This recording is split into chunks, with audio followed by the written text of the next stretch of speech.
আমরা মনে করি এই পৃথিবীর সব রহস্য আমরা উন্মোচন করে ফেলেছি। মানচিত্রের প্রতিটি কোণ আমাদের চেনা। কিন্তু আপনি কি জানেন, আমাদের এই পৃথিবীতে এমন কিছু জায়গা আছে যেখান থেকে মানুষ স্রেফ উধাও হয়ে যায়?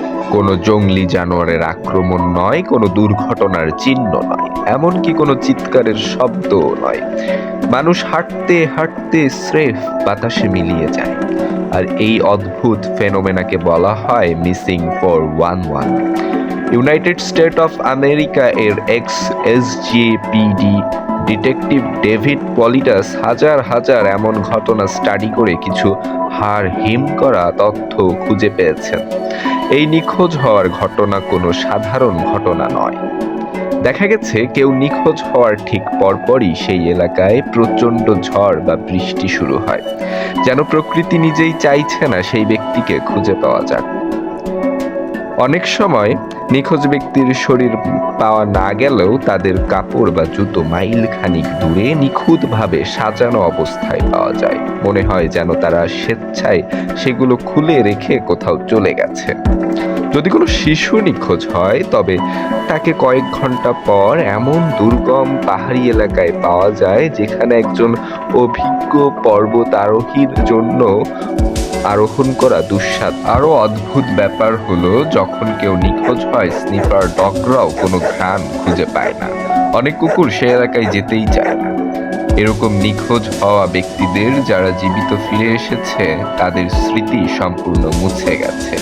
তারা কি দেখেছিল, কোথায় ছিল, তার কিছুই মনে করতে পারে না। অনেকে বলে বনের গভীরে কোনো অদৃশ্য দরজা বা পোর্টাল আছে যা মুহূর্তের মধ্যে মানুষকে নিয়ে যায় অন্য কোনো জগতে।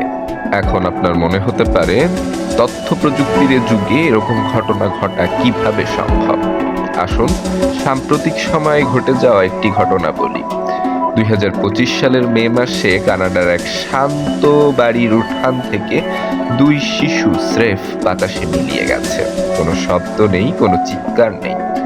6 বছরের লিলি ও 4 বছরের জ্যাক তাদের বাড়ির উঠানে খেলছিল। তারা বাবা মা মাত্র কয়েক মিনিটের জন্য পলক সরিয়েছিলেন, আর ঠিক তখনই তারা উধাও।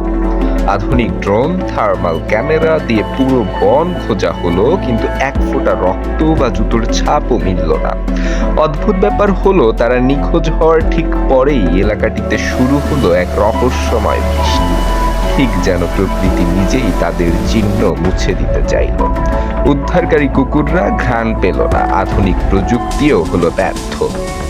আমেরিকা ও কানাডা এই রহস্যের অন্যতম হটস্পট। এর বাইরেও অস্ট্রেলিয়া, নরওয়ে ও আইসল্যান্ডে এরকম অমীমাংসিত নিখোঁজের রেকর্ড আছে। সাধারণত গভীর বনাঞ্চল, গ্রানাইট পাথর ও বড় বড় জলাশয় আছে, সেখানেই এরকম ঘটনা ঘটে থাকে। এই ঘটনাটি ব্যাপক পরিচিতি পায় 2011 সালের পর থেকে। ওই সালেই ডেভিড পলিডাস তার প্রথম মিসিং 411 বইটি প্রকাশ করেন এবং প্যাটার্নটি সবার সামনে নিয়ে আসেন। পলিডাস 1885 সালের দিকের কিছু ঘটনাও খুঁজে পেয়েছেন যেখানে মানুষ ঠিক একইভাবে উধাও হয়েছিল। অর্থাৎ এই রহস্য প্রায় 150 বছরেরও বেশি পুরনো। এই রহস্য এখনো থামেনি। 2025-26 সালেও আধুনিক প্রযুক্তির নজরদারি এড়িয়ে মানুষ একইভাবে নিখোঁজ হচ্ছে। তাই বলা যায় এটি কোনো আধুনিক সমস্যা নয়, বরং শতাব্দী প্রাচীন এক অমীমাংসিত ধাঁধা, যা 150 বছর ধরে মানুষকে ভাবিয়ে তুলছে।